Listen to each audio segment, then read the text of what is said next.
Cricket coach లేడంటూ నిరసన తెలిపారు. అధికారులు వెంటనే క్రికెట్ కోచ్ను ఏర్పాటు చేయాలని డిమాండ్ చేశారు. లేదంటే ఆందోళనను తీవ్రతరం చేస్తామని హెచ్చరించారు. సరూనగర్ స్టేడియంలో క్రికెట్ లేడు కాబట్టి మా సమస్యను మీడియా ద్వారా విజ్ఞప్తి చేస్తా ఉన్నాం. కోచ్ను వెంటనే ఏర్పాటు చేయాలని చెప్పేసి మా డిమాండ్ చేస్తా ఉన్నాం. 3 నెలలుగా డివైఎస్ఓ సొల్లత గారికి అనేక సార్లు విన్నవించినా, రంగారెడ్డి కలెక్టర్ గారికి విన్నవించినా ఈ సమస్య పరిష్కారం కావట్లేదు.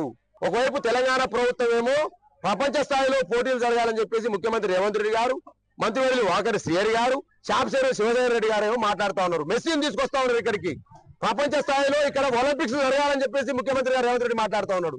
రాష్ట్రం అంతా ఒక తీరు ఉంది, సరూనగర్ స్టేడియం ఒక తీరు ఉంది. దీని కారణం ఏంటంటే డివైఎస్ఓ సొల్లత గారి యొక్క వైఖరిది. మంత్రి శ్రీహరి గారు మాట్లాడుతున్నారు, చాపసేరు శివశంకర్ రెడ్డి గారు మాట్లాడుతూ ఉన్నారు, సబితా ఇంద్రెడ్డి గారు మాట్లాడుతున్నారు, సుధీర్ రెడ్డి గారు మాట్లాడుతున్నారు. కానీ వాళ్ళు మాట్లాడుతున్నారు తప్ప సొల్లత గారు మాట్లాడతలేరు.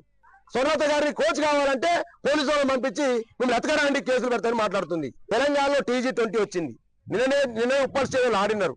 ఏదైతే హైదరాబాద్ జట్టు ఖమ్మం మీద గెలిచింది. మా పిల్లలంతా చూసి మేము కూడా TG20కి వెళ్ళాలని అనుకుంటా ఉన్నారు. కాబట్టి సరూనగర్ స్టేడియం గవర్నమెంట్ కాబట్టి దీన్ని ఆధ్వర్యంలో చేస్తే బాగుపడతామని ఇక్కడికి వస్తున్నారు. పొద్దున 5 గంటలకు లేస్తున్నారు, 6 గంటలకు రెడీ అవుతున్నారు, స్టేడియంకి వస్తున్నారు. డాడీ మీరు కూడా రాని అంటున్నారు.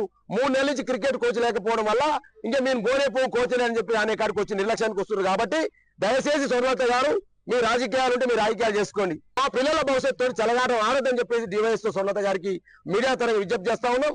ఇది పిల్లల సమస్య, ఇది పేరెంట్స్ సమస్య, ఇది కోచ్ లేని సమస్య అని చెప్పి విజ్ఞప్తి చేస్తా ఉన్నాం. 200 రూపాయల ఫీజు గవర్నమెంట్ నుంచి 2000 కడుతున్నాం. మా పేరెంట్స్ కూడా ID కార్డు తీసుకున్నారు. కాబట్టి మేము విజ్ఞప్తి చేసి ఒకటే, ఫీజు గురించి సమస్య కాదు, మా కోచ్ ఏర్పాటు చేయండి. మీకు అన్ని రకాలుగా మేము సహకరిస్తాం.